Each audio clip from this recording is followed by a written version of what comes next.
up all of your favorite recipes. Simply Food. You should know by now that you're in for a treat. Simply Food. There's no other channel where you'd rather be. Simply Food. Seafood, pasta, cakes, and pies. Sing and laugh and even cry. Like and share and hit subscribe. Simply Food by TY. Alright, I'm back. Alright, now look. Today, I almost got out of the comfort of my own bed, went out into this weather that Elsa has let loose, just so that I could go to IKEA and get some Swedish meatballs. And I thought to myself, really, TY?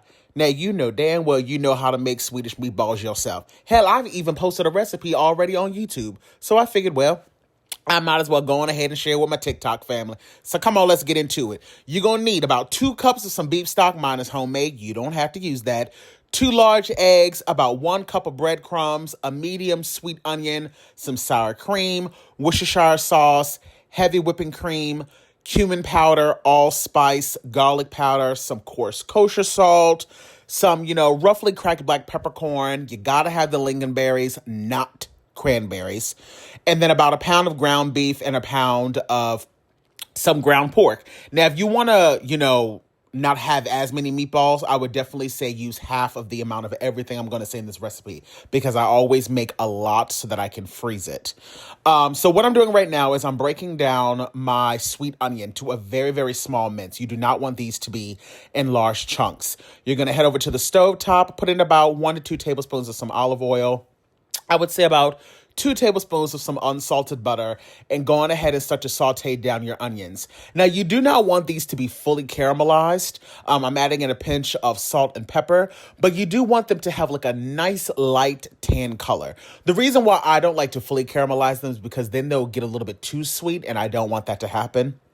So once they turn this like nice, lightly brown color, I remove them out of the pan, transfer them to a dish that you can then immediately put in the fridge, because you want these to slightly cool down a bit. You don't want them to be piping hot when you put it into the meat, or you're going to end up partially cooking parts of the meat, and you do not want that to happen.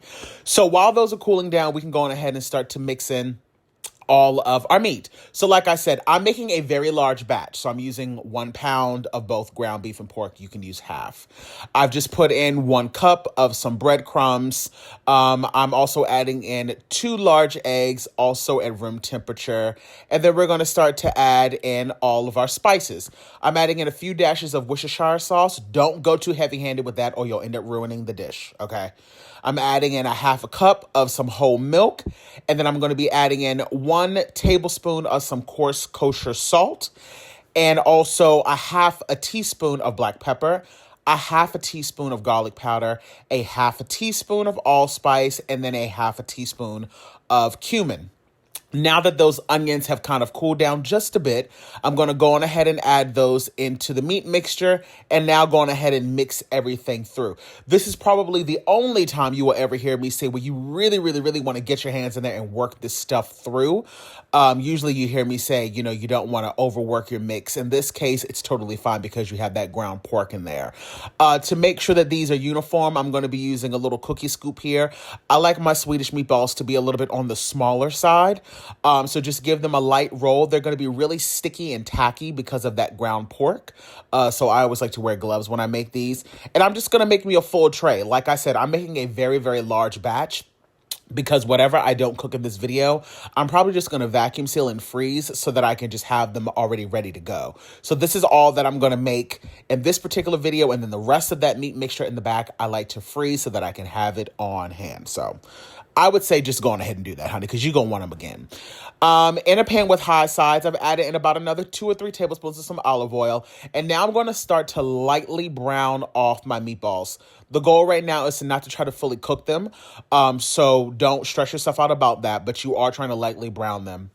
I would also say make sure that you do not have the pan up too high so that they do not burn. And also try to not overcrowd the pan so that way they don't steam. If they start steaming, you'll never get that beautiful brown color to it. So I'm just going to repeat that process.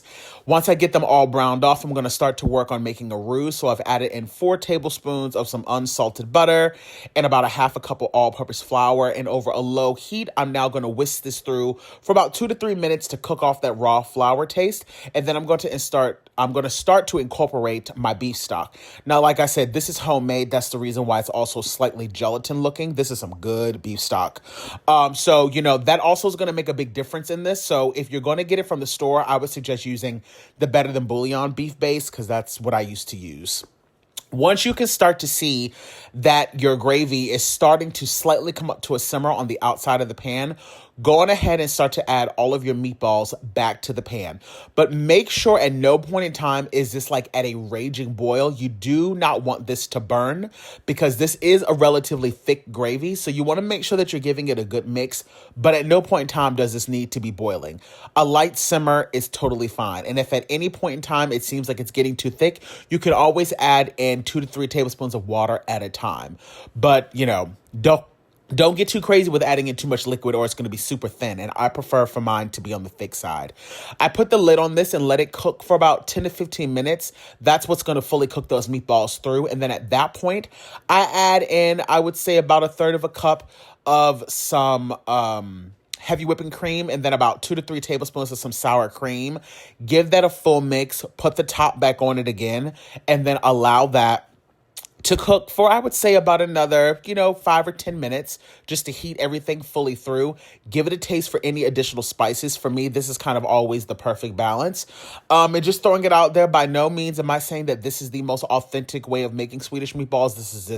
This is just how I enjoy them, so. I like to always just throw that out there, just in case somebody come down in the comment section and get crazy, talking about, well, this ain't how you make Swedish meatball. Okay, well, this is how T.Y. made it. Okay, so sit back and enjoy it. You hear me? Now, these are done, okay? These meatballs will melt in your mouth.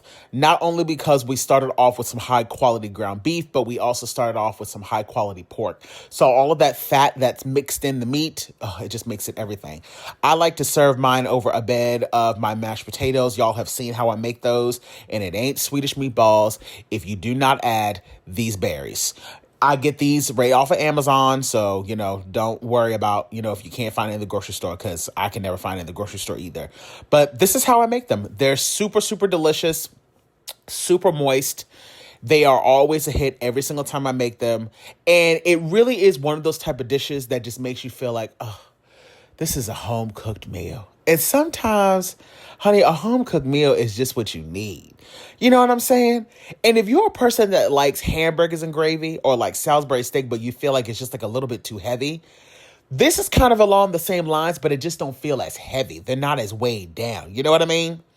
Well, anywho, I'm going to get my butt up on out of here. Thank y'all so much for watching, and I will talk to y'all babies the next time. Bye. Slaying in the kitchen. Simply Food by T.Y. We hope that you enjoyed it. Simply Food by T.Y. If you haven't took the time, make sure you subscribe. Thanks for watching. Thanks for watching. Thanks for watching Simply Food.